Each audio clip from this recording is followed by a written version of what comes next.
Hello and welcome to Julie's Coffee Catch Up, and we are at Buckness at Mudgee Bar, a beautiful little coffee shop and a bookstore in Mudgee Bar. It's not been open that long, but it's really nice. Coffee's great. And I'm with Ms from Fundamental Business Finance, and she's just going to have a chat about how she can help small businesses with cash flow. Cheers. Cheers. Nice to see you again. Nice to see you too. Can you just tell us a little Sure. bit about yourself and Yes, what you do? I'm Ms. from Fundamental Business Finance. I help the small to medium businesses and business owners to find money solutions for their cash flow and working capital problems, and also for their acquisition and expansion. Cool. So we catch up at some networking events, and I just thought when we had the last chat that it was beneficial for some of my clients, my tenants, and our contractors just to hear about how they can have some cash flow within their business instead of struggling. So a lot of them buy the equipment or they buy a lot of things themselves, and they limit the cash flow that they have available. And when times are a little bit tough like they are, they're just struggling with cash flow even though the business is profitable. So we spoke about the different scenarios of obtaining some cash flow for the small businesses. Can you just talk us through maybe 3 or 4 of those? Yes, sure. So it's just depending on the purpose of the funding and the type of the business you are in, the product will be different.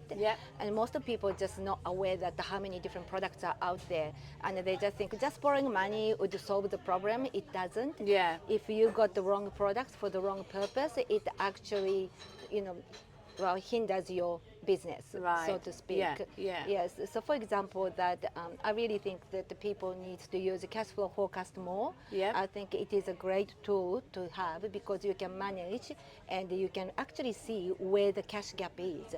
Because you see that the timing of the money coming in and the money going out, and there might be maybe a couple of weeks of a cash gap that where you just go deep into negative. And then that's when you need some of the money to fill in that cash gap. So for that kind of the purpose, overdraft or a line of credit would be great because you just need a little bit of money for that just a certain period of time, and you can put money back in. And you can use it, in and out, constantly. So for those purpose, that is a great product. But if you secured some kind of a project and you need some funding up front to buy materials or prepare for that project and deliver that project so that you can get money at the end. For those one, probably the short-term unsecured lending would be perfect because you can come up with a larger amount of money to fund that project, and then you may be able to repay a whole lot in 6 months' time. So you don't need to sit on it for years and years. So you have your line of credit, and then you have your short-term loan. What about if it's a bigger project or a bigger investment that they need to make that might be longer than 12 months, 2 years? What if it was something that needed a little bit longer than that? And if it was a bigger project, then we just really need to look into the different things. When you think that the bigger project, you mean that the payment comes a lot later? I mean, the payment's probably not going to come that late for cash flow purposes. I guess it's not going to be the payment's not going to be 2 years or 3 years. It's going to be a shorter term for cash flow, isn't it? So that if it was like the money is not coming in 2-3 years, that is almost like a property development kind of a project. So for those one, we call it like exit strategy based lending. So with that, we probably need a security. But we can definitely secure the funding, and you don't even need to make a repayment because the interest will be capitalized. And then when you receive money, then you can pay a whole lot back. So that's a different type of lending as well. So those ones are available too. But if it was more like a day-to-day cash flow product because of the longer term of your clients. So those ones, probably debtor finance, invoice finance is a good one to utilize because it's technically not really loan, it's more like a cash advance because you already completed the project or the provided products, you're just waiting for money to come. That's right. And they could be on like a 30, 60, 90 day or 120 days. Exactly. They could be on that, and then it's a big chunk of money that they don't have coming in, but they've done the job.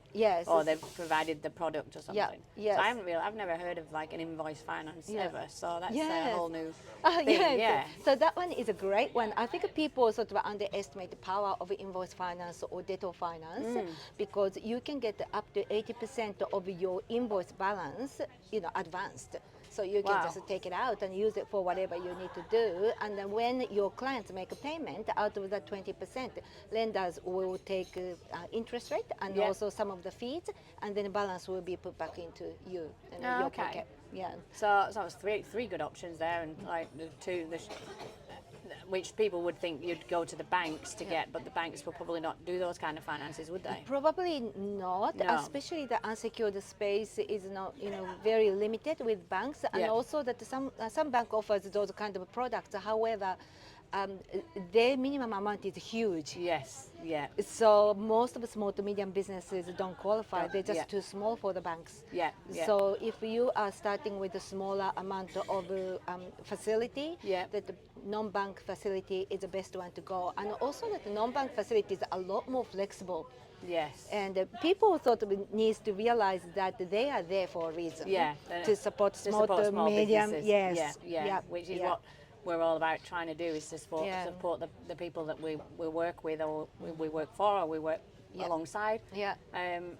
But a lot of, we were chatting as well about interest rates. Let's Yeah, go to interest rates, because everybody's, they're creeping up. But we remember when interest rates were like 17%, back in the 90s. And but people focus more on what you were saying on a conversation we had a few weeks ago, that people focus too much on the interest rate when they're looking at borrowing finance for businesses. Yes. Whereas really they should focus on actual cost. The cost, The cost of the finance, because I really think that people are too hung up on the interest rate, and most of the unsecured lending are double digit. Even the bank product is double digit if it was unsecured, and then they just freak out.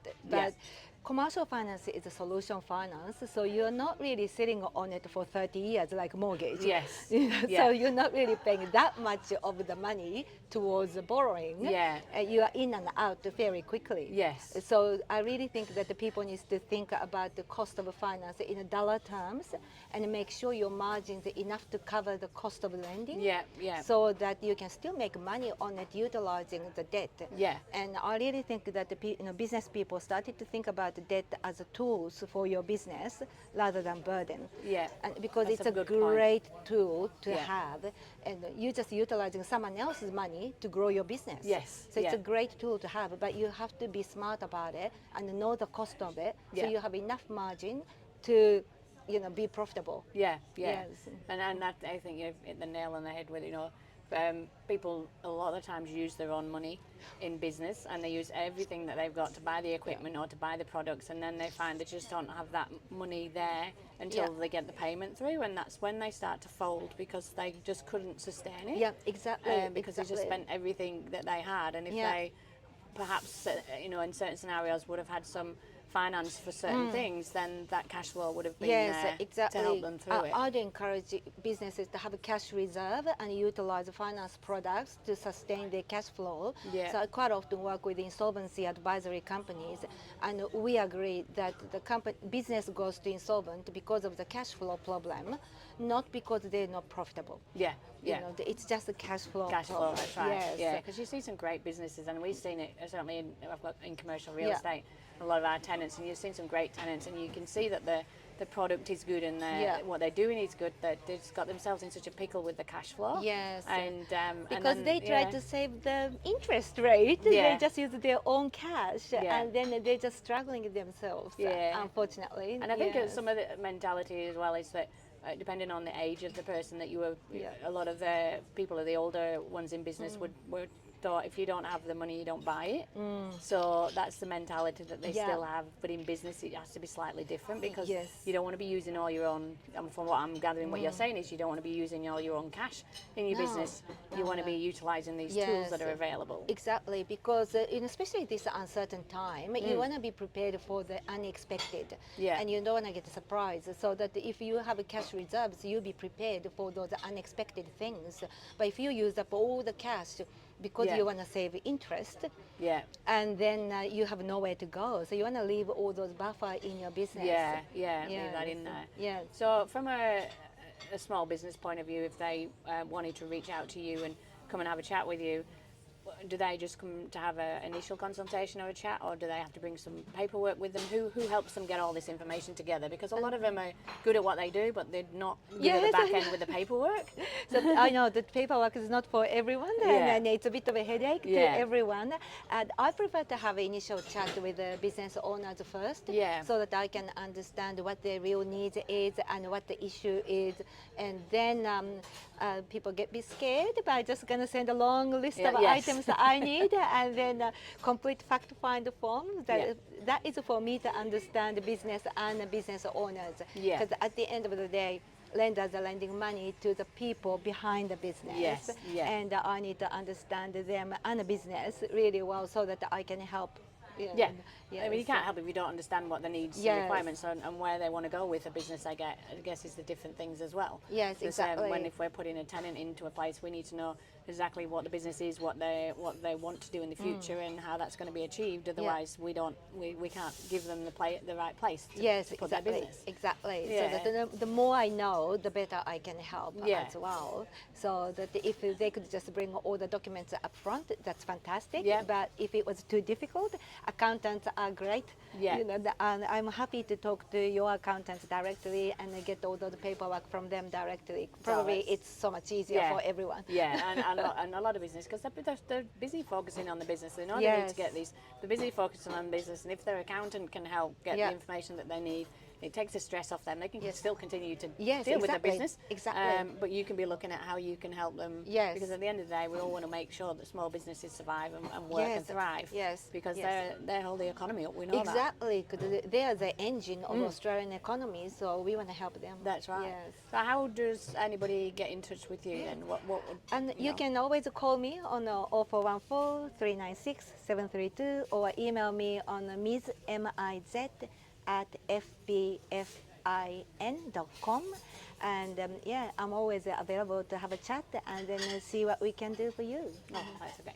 So thanks for today, because we said we'd catch up and talk about the cash flow. There's lots of other areas of business finance that we can touch on at another coffee catch up. I thought it would be good. Exactly. But we just wanted to touch on the cash flow because it seems to be a thing where what I'm hearing quite a lot of that at the minute. So thank you for catching up today and coming to book us at Woodley Bar, and we shall see you at the next coffee catch up. So thank you for listening. Thank you.